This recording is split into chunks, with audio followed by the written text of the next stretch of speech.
How do you know the bubble is about to burst? The end is near, because we're old enough to have seen the booms and the busts, and I think we're cruising up to one of the biggest busts in world history. I think we're in a massive bubble right now, and commercial real estate funded by private equity is going to be the biggest hit. Like Australia, I think they have 12 million cranes in the sky right now. It's crazy. I walk up and down.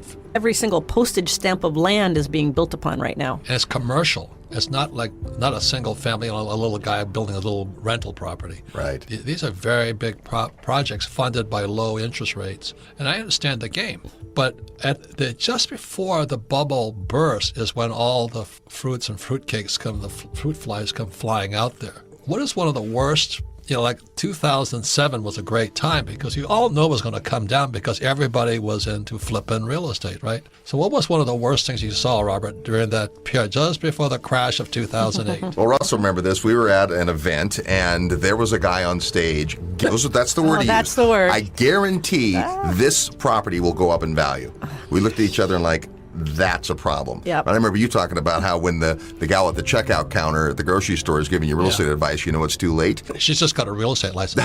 Well, that's a clue. That's a clue. Or when people couldn't afford a $600 a month rent, but they could go down the street and buy a $300,000 house for nothing down and no qualifying. Crazy. Yeah. And we're there right now. I think that you had people, remember the days in Las Vegas? Yeah. Yeah, these condo developers, and you would literally stand in line for the right to buy a property that was overpriced, and you would get in and you'd make your deposit, and the entire game was to control as many of those units as you could with the idea that down the road, even later in the same day, you could flip out of it and make money because of the way these things were being rolled out. And so it was all predicated around this insane demand that had no basis in fundamentals or common sense, but it was like a feeding frenzy, and people got so caught up in it, they stopped thinking. They were like animals feeding and trying to get their place in line. And when you start seeing that, and it happens on the lending side too, lenders become so desperate to loan, they lower the lending guidelines, they raise lower the down payment, raise the LTV,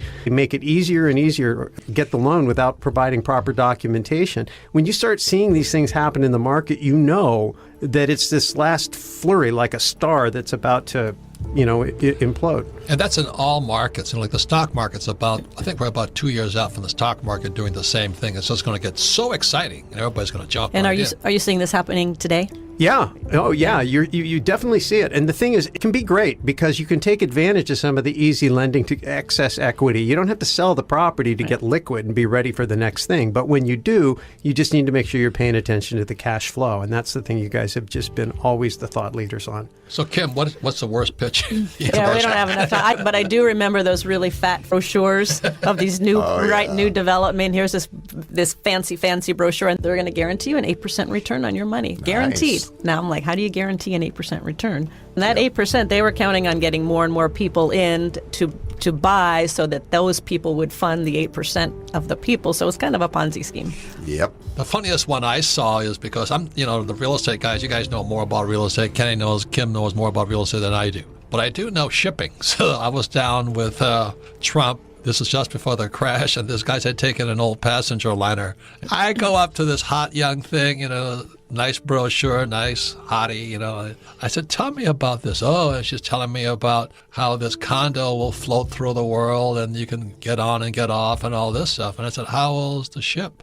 She didn't know. My degree is in naval architecture. You see, a ship like those, these big passenger liners, they should only exist for 15 years. Yeah. Useful lives are finished. So the only place that boat should have gone was not to a condo conversion. It should have been sailed over to Taiwan and cut up for scrap and made into a new boat.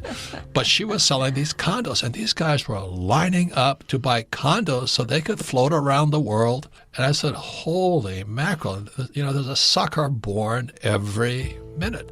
But my thing is the vanity of it. That's what upsets me. And the other thing is that people just don't know. They don't know what questions to ask. They have no don't. idea. They just get sucked into the deal and sucked into the, why you you're going to gotta make educate money. How- Yeah. And he got so excited listening to talk about real estate. He says, "Oh, good, I invested in real estate." And then he comes up and he shows Kim, Kenny McElroy, and I the property. He says, "Oh, it's a property in New Mexico. It's in New Mexico. Look at the property. It's in New Mexico, and it's going to be really, really good." And we're looking at it. We go, "Richard, that's not New Mexico. That's Mexico." So thank God he got out of it. But wow. do you know what I mean? Is that that's the vanity of it. They just think they want to get rich quick. Yeah. And let's talk about our favorite guy on TV. I mean, I don't know if we should mention his name, but because we'll get sued by these guys. But he was a tiny little Vietnamese guy. And this was how many years ago? 20 Oh, years many years ago. We met him 15 years ago, long afterwards, in his little tiny office in Las Vegas. But he was the guy there for 15 minutes. He'd be on his yacht with all his pretty All the women, pretty girls. the If I gold can do it, champagne you glasses, can do it, yeah. dancing. There's a little Asian Yeah. guy with, models and girls who are twice as tall as him and were built like, in little bikinis. And here he is on this yacht pitching a real estate deal. Yep. I kind of wondered who showed up at that seminar, you know what I mean? Yeah. I think, though, you're making a great point about how to recognize a bad deal. When someone has to hype you up on getting rich and this extravagant lifestyles of the rich and famous, they're not talking about the fundamentals of the deal, the fundamentals of the market, what's going on in the economy. All that's boring. I totally get it, right? But if that's what they're relying on to get you to do the deal, they're trying to get you to an emotional state where your brain checks out and you will sign on the dotted line, dreaming, hoping about something that isn't real and not looking at what is real, and you should be paying attention And that's to. why you've got to get the financial education. You got to start small, take baby steps, know it's a process. It's going to take years, but you can become financially free with cash flow, but it's not a quick fix. There's no like anything. Like you're not going to lose 20 pounds in 2 weeks, Right. right? Yeah, it's the same thing. If you want to get weight off, it takes time. If you want to be healthier, it takes time. If you want to be wealthy, you can do it. Absolutely. It's just slow and steady wins the race. Yep. So what kind of programs do you guys put on the real estate guys? For years we've taught seminars and things, but we're not really gurus. We're more journalists on our show. You guys right? are really fundamental guys. And I think Nuts and bolts, peanut and butter. that's like we don't have a seminar rarely without an attorney that speaks.